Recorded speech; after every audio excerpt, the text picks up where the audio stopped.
Hello, I'm joined by Charlie Stewart, who's a content strategist from marketing agency Exceptional. Welcome, Charlie. Tell us a little bit about yourself and about the agency. Hi, yeah. So the idea behind Exceptional is that we work specifically with clients which we believe are having a positive impact on the planet or the people in it. The idea is that ultimately we believe that by sort of amplifying the work that they are doing and allowing them to either win more work or in a lot of cases get more funding or to increase awareness of what they're doing, that we can help them have a bigger impact on the world. Fantastic. And with Charlie today, we're going to talk about the often overlooked environmental impacts of the digital marketing and PR sectors. Exceptional have released a report and it's authored with another company called Thinking Hat Media, called From Words to Actions, Reducing the Climate Impact of Your PR and Digital Marketing Activity. And the report reveals how digital campaigns powered by energy-hungry data centers in particular contribute more to global emissions than aviation. So, Charlie, tell us a little bit about how to reduce marketing's overall carbon footprint and avoid greenwashing. It's one of the other findings of the report, I think. Sure. Well, I think something you alluded to just at the beginning there is, when we're talking about how we reduce a country like the UK's carbon emissions, we tend to think of these big landmark, sort of areas. We think, about the extraction of natural resources or the carbon emissions that come from energy production in particular.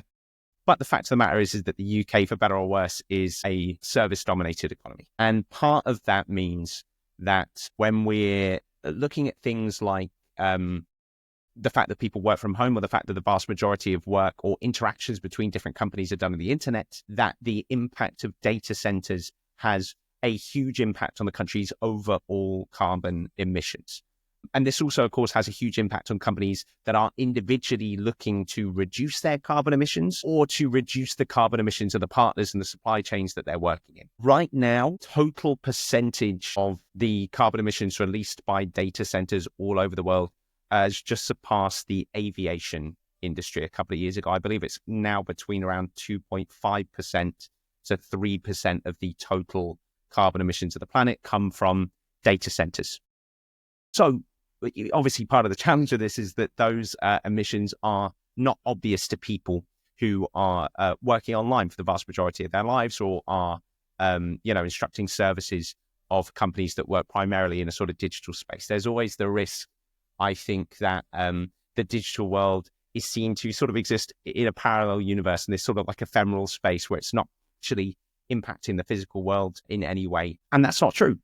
So the goal of this report was to look at the ways that digital marketing and PR can reduce the total carbon emissions that it releases through its sort of like day-to-day activity. Obviously, there are some huge challenges when it comes to decarbonizing the country that can only be dealt with, regulation or larger action. But what we really wanted to focus on here was how can we set new standards that companies can try and adopt tomorrow, and that they can sort of propose to their clients or prospective clients as an alternative that is going to allow those companies to reduce their carbon emissions as well. So you talk about the 2.5% to 3% emissions coming from data centers. Do you have any indication of what the contribution of marketing is to that overall amount? Is it a large proportion, or, is it actually all the AI large language models that we've heard about? That I think is no doubt a huge contribution to the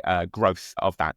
But part of the difficulty is with something like PR and marketing is that it basically has its fingers everywhere. So, think of how much marketing makes use of those AI language models, how much even marketing platforms that people are encouraged to use, or things they're used to build websites or create copy for their websites for themselves, are also using those really sort of power hungry models as well. So it's difficult to actually break down exactly how much of that energy is being used for marketing in particular, because marketing is so pervasive throughout everything we do. Every company has, marketing And, as you sort of, mentioned as well, so much of the newer growing contributors to that percentage also have its use in marketing and in the digital world sort of at large. One thing I think that's interesting as well is that, one of the reasons that people tend to use those large language models more and more, at least day to day, is to increase the efficiency of their work, right? That could be somebody who's trying to come up with loads of language copy for a website. It could be somebody who's writing loads of Google ads or something that's going to go out into the world. But at the same time, there is a huge amount of energy inefficiency that comes directly from the ineffectiveness of some of these campaigns. So not only are you going to find something like a lot more carbon emissions coming from, say, ChatGPT if a Google Ads campaign is being written by that language model, but you're also going to find that the efficacy of that ads campaign, and therefore the amount of ads that need to be run for it to have the desired effect or for it to reach the right audience, is going to increase as well. So there's sort of two different ways that it can help sort of contribute to those carbon emissions. I was interested. So for a marketing agency, and this is one of the recommendations in the report, to recommend doing less digital advertising seems counterintuitive. So that you're focusing on the efficiency and Yes. saying that go for the platforms where the audiences are that you most want to reach, rather than spreading it too wide. Is that the just? Yeah, absolutely. I mean, this is something that is a good principle in marketing, I think, regardless of whether you're considering sustainability at all. In this case, however, because of the connection between the work that we do and, data centers that are releasing carbon emissions, it does have a one-to-one impact. So we're always trying to boil down. There's often, I think, a difference between what people think they need to do for marketing and what they actually need to do when you really help them understand what their goals are. You'll often have people coming to you with solutions in mind already when they actually have a goal that might be met better otherwise. So there is a level of efficiency that you're trying to help clients or potential clients meet regardless, but this also has a direct impact to the climate. So by trying to help them find the platforms and the messaging that is going to help them reach their audience as directly as possible and help them to get whatever action it is they want to take as quickly as possible, that is simultaneously going to make the campaign more effective, but also going to reduce the strain on data centers as well. Do you see that there could be a sort of unwanted byproduct of that, which is to benefit, the largest news brands over and above the sort of smaller niche content providers? I sort of go into that question a little bit more for me. Talk to me about that. Well, if you're saying actually just go where the big audiences are to get the most efficiency, I mean, that would automatically kind of play into the hands of, the Daily Mail or Sure. No, well, here's where I think I might have miscommunicated this. We're not talking about going where the big audiences are. We're talking about going where the specific audiences are that are going to help you meet your goals as a business. So actually, in a lot of cases, people will try to do that really sort of big level scattershot approach. I think you'd find that if you were advertising for a lot of different companies or initiatives or whatever it may be on a huge platform, like you were saying, like a major news brand, you'd actually be spreading yourself very, very thin. It would be inefficient for you meeting your goals, and it would have a worse impact on the Great. And just going forward, you talk about the contribution of PR. I mean, I think contribution of digital advertising is more clear cut because it's using the tools that you've mentioned. There are direct emissions coming as a result of it. Talk about the role of PR within this whole requirement to reduce emissions.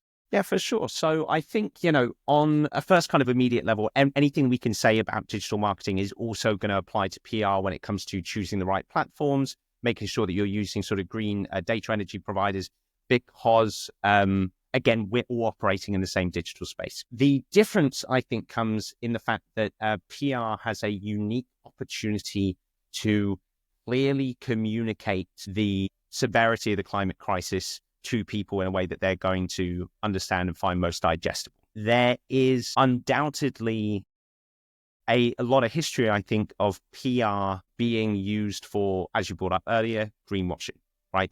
I think it's pretty well known at this point that terms like a carbon footprint were developed by PR firms for big oil companies. You go further back in history and you'll find that terms like a litter bug were developed by advertising agencies and PR agencies as well to sort of place more responsibility on the consumer. But the fact of the matter is that PR is not going to be going anywhere, and that just as there is a potential for it to do sort of wrong in that way, there is also potential for it to, as we were talking about earlier, be used to amplify the goods that companies that are really making a positive impact are doing. And the fact of the matter is that terms like greenwashing are also PR terms that help us quickly and easily understand the ways that certain companies, for example, are trying to mislead people about the carbon emissions that they're having, the impact that they're having on the planet. So ultimately, there is always the risk with both PR and digital marketing that they're going to be used to do wrong. However, they also have a unique opportunity to communicate some very complicated things in a very saturated market. I know you already brought up the Daily Mail, but to make that kind of messaging way more digestible to people who are not going to spend loads of time sitting around and necessarily reading a full report like this, as we hope that people within our sector are going to do. And sort of extending the question about kind of responsibility of the marketing sector, do you have a perspective on agencies working with fossil fuel clients? There's an organization called Clean Creatives, which you may have come across, which is loudly and actively pursuing agencies that continue to work with, big oil and fossil fuel companies. Do you have a perspective on that? And if so, how do you think this is going to change? Yeah, absolutely. Well, I think it's wrong. For a start, I think that acting to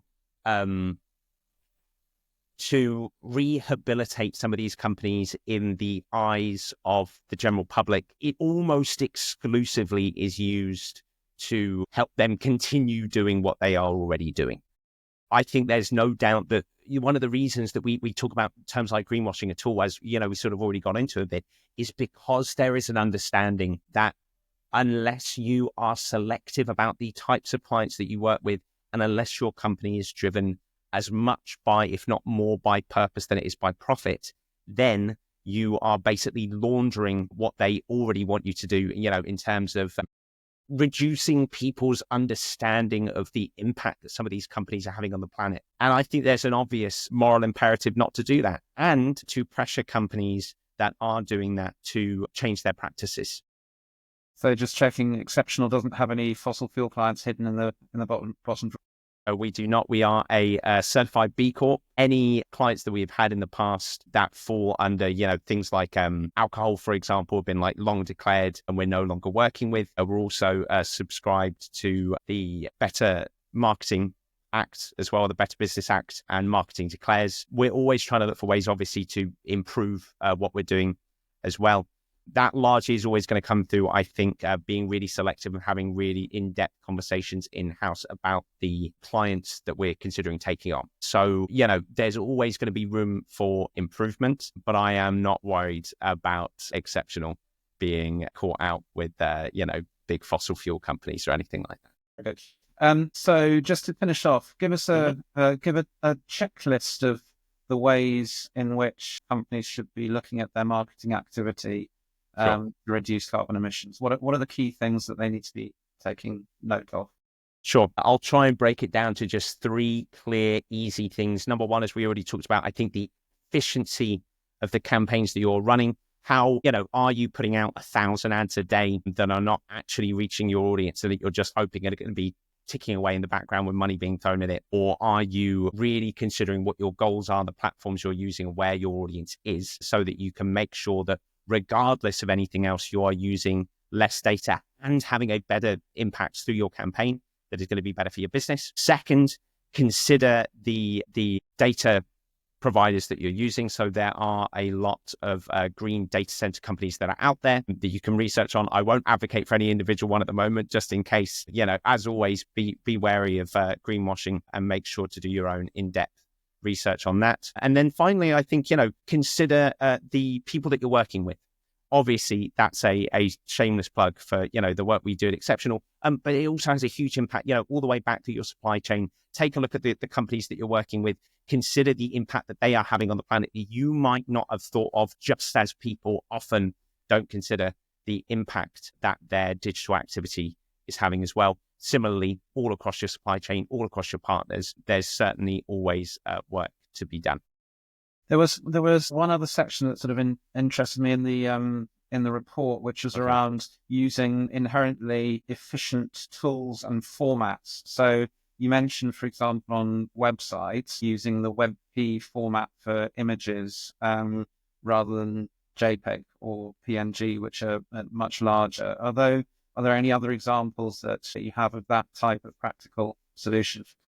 Yeah, I think sort of broadly speaking, there are a lot of file types and formats which are essentially for like specialized professional use that technically have, for example, like a slightly higher quality or things like that, but ultimately put a lot more strain on data centers and are in no way going to be noticeable to the people that you're reaching.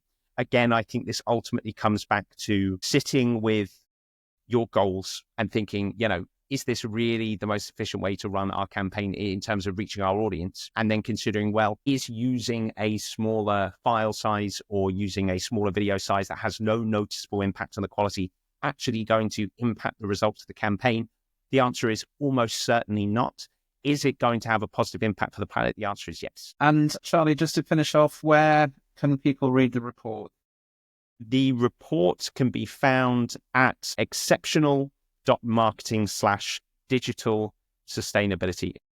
So that's Charlie Stewart, a content strategist from Exceptional. Thanks very much. I thought that was fascinating, and do go and have a look at the report to optimize your own marketing and communications activity.